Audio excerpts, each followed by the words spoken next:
That camera is intimidating. Stare at it for me. Oh no, this is very manly. My grandma said that Sleepy Ted wouldn't last until I was 20. Yeah, that's what they always said to me, but they were That's so wrong. mean. Like, look. Does Woffy have any special memories of me? He's got plenty.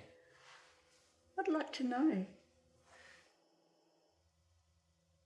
Yeah, but I don't remember that one, Woffy. I don't. So how old was I when I got Woffy?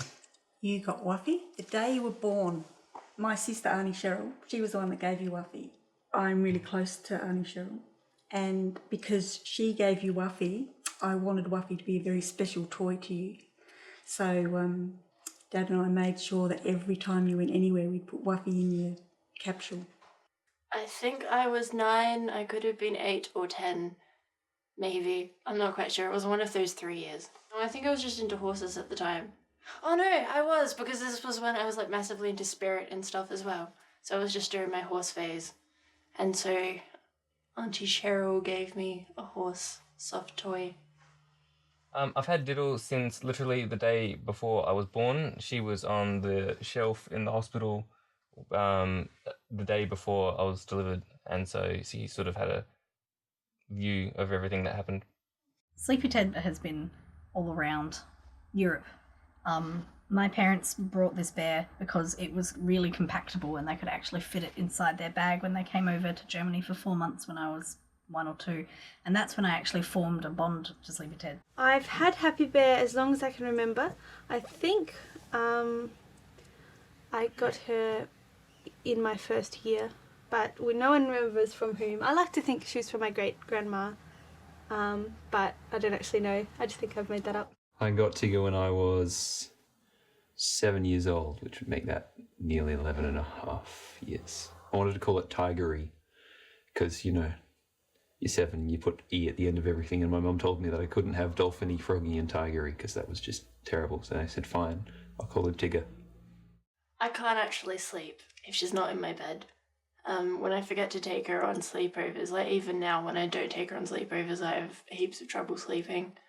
So like, I have to like get the covers and like bunch them up in such a way that it feels like starlight. Like my friends are fairly okay with it, I guess. It's more like the reaction of the friends' parents that I get weird about, because I was over at one of my friends like a while ago and her mum was just, you know, going, oh, do you still have a soft toy that's so... And then that was like really...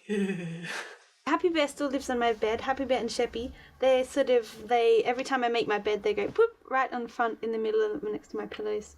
Diddle's always had a very rightful place on my bed, usually here or being cuddled. When I was younger, I actually had a whole realm of soft toys that literally lined all the edges of the bed, and she would have a prize place up the top.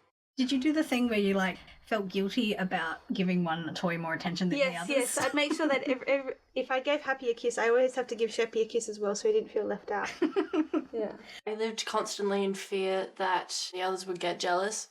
I actually got a piece of paper and I like drew up a graph, and I was about 12 at the time, I think.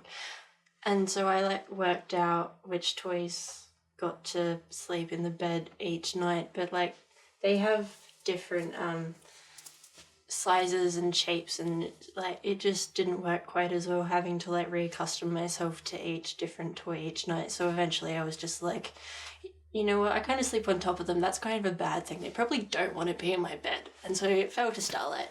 So I think she just had a better temperament than the rest of them and just was much more patient with me. Diddle's definitely more of a person than an inanimate object. I think it's the stare.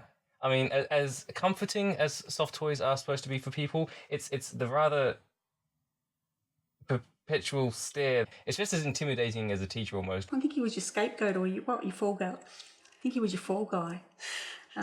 Because there were a lot of things that we thought you did, and you would say, no, it wasn't me, it was Woffy. Like what? Yeah, I can't remember. That's where it all falls apart. Up until Ollie, my brother, started mocking me for bringing him places, he was big role because I was a Richmond supporter, so he was the reason I was a Richmond supporter. So I had to defend that, you know, in primary school and such.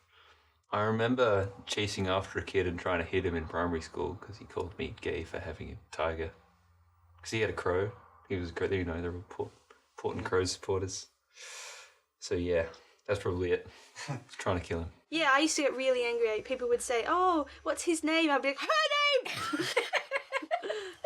I remember the first time you lost him, that was, you went to stay with a friend's grandma, and you left him there, and I think for some reason it was about 3 days before we could get him back, and you didn't sleep and you cried, and all day it was like, can we go and get Wuffy, Wuffy, Wuffy, Wuffy, and it was all very sad.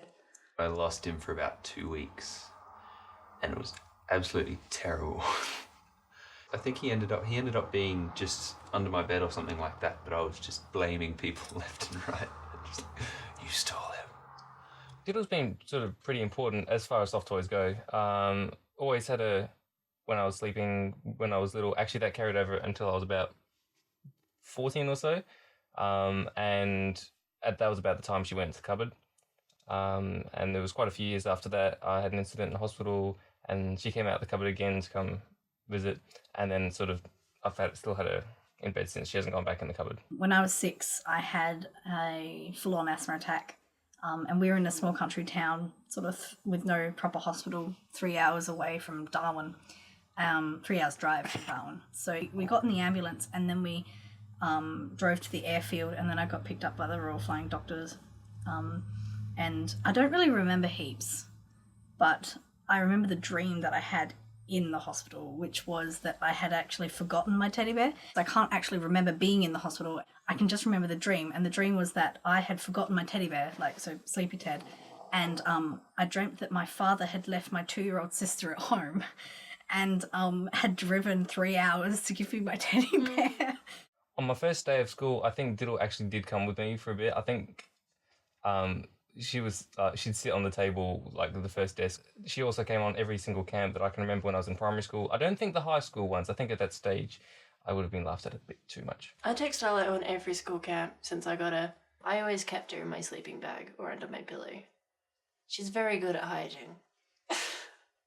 Like, I lived in Germany for a year when I was 17/18. So you would think old enough to leave your toy at home. But no, Happy came with me. So she went all around Germany and to Paris and to Switzerland. But I sort of had this reputation for bringing Happy with me, even though I was pretty much a grown-up. And the one time when I was visiting my aunt in Victoria, she's like, "Oh, it's Happy Bear." And I was like, "Oh, well, I left her at home." And then everyone was like, "What?" And I was like, "I'm 20 years old. I'm allowed to leave my teddy bear at home if I want to." And they were all just... When I was in hospital, because of the nature when I was there, I was having mild, like, paranoia episodes during the night. And that included paranoia against, like, the people that were there, the nurses, the staff. And not having Diddle there, I discovered was quite distressing. So I asked for her to be brought, and literally the very next night, it wasn't quite so bad. It's like, even though something's going really wrong in my brain and I'm not trusting anyone, I still trust Diddle. And actually now, realising that in hindsight, I don't think I realised that then, because I literally didn't trust anyone, and that included sort of family. Just during those episodes, and it was really both comforting and sort of grounding, I think. Every time that someone asks, "Oh, if you could save 3 possessions from a burning house, what would it be?" And Sleepy Ted is definitely up the top. Of course I would save her from a burning building. Just like second thing I would save. Just the second thing I would save. The first thing I would save is my laptop. All humans out first, but if all humans are out, I would make sure she goes above my laptop. She goes above my laptop. She goes above my sheet music stock, which is that's cost quite a bit because concert band music.